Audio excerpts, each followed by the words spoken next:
So, anyway, I thought that was pretty cool. No, it's interesting. Yeah. I think that's the biggest thing is you just got to ask. I think there was a time in my life that I realized that sometimes you can just, like one of the hardest or one of the keys to doing anything is just doing it. Yeah.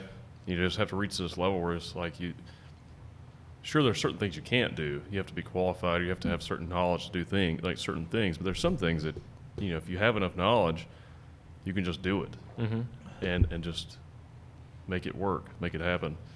And I think a lot of people face like a level of fear in their life, and they're afraid to just jump in and do something. Yeah. And that holds a lot of people back. I know a lot of people that have had real talents, and they didn't pursue those talents because they were afraid to. Like they would start to, and they'd go do something else.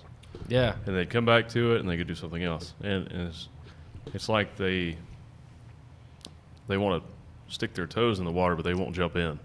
Sometimes you just have to jump in. And I think, but maybe that's a personality thing too. Maybe there's just some of us that are more predisposed to taking risks. Because Daniel and I, neither one of us are really afraid to lose everything. We've just always been that way. Yeah. But a lot of people are. Yeah.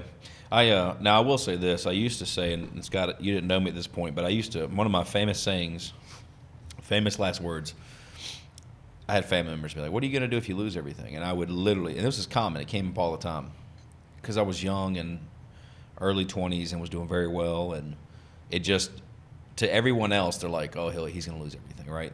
Not for any reason, just because they didn't think should have been where I was, right? Because they were twice my age and couldn't figure it out, right? Just didn't make sense to them. Right. And they'd say, what are you going to do if you lose everything? I'd be like, I did it once. I'll do it again. I'll start over tomorrow. Yeah. Exactly. And the only thing that I'll change now is I'm not so cavalier with it because I don't want to start over because it sucked. And I mean, I'm keeping it PG. Yeah. It fucking sucked. We'll turn it up a little bit. Like, it was bad. That's a little more accurate. That's a little bit more accurate, right? That's just a taste of what it was. I don't want to do it again. I know I can, but I don't want to. Like, so now I'm going to follow Warren Buffett's rule.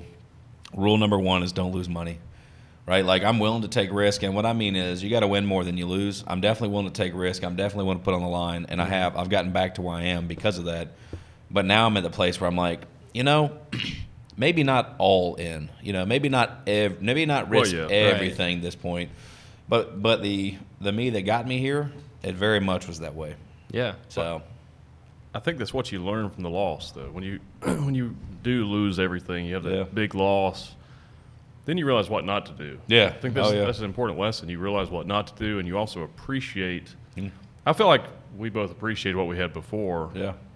But after experiencing big losses, you really learn to appreciate what you have and what you accomplish, and you learn how to do things in a better way, make better decisions. I think it's just part of growth. I think it's important. I see people that haven't lost, and a lot of times, not in all cases, but a lot of times they don't have that appreciation. Yeah. And they their attitude's just different. You ever heard that thing? There's 2 types of motorcycle riders: the ones that have wrecked and the ones that are going to wreck. Yeah. I think there's 2 types of entrepreneurs or business owners: the ones that have lost everything and the ones that are gonna lose everything. Yeah. Like, literally, it's coming, right? Because you just don't know until, I think it's just one of those lessons. Like, I don't know. I'd love to talk to every billionaire. I'd love to hear, but I'm sure they all have those, like, meteoric rise and meteoric failures. Like, I just think they go hand in hand. Oh, for sure. Well, there's always that breaking point where you either give up and go back to the traditional way, Right. or you keep going. Yeah.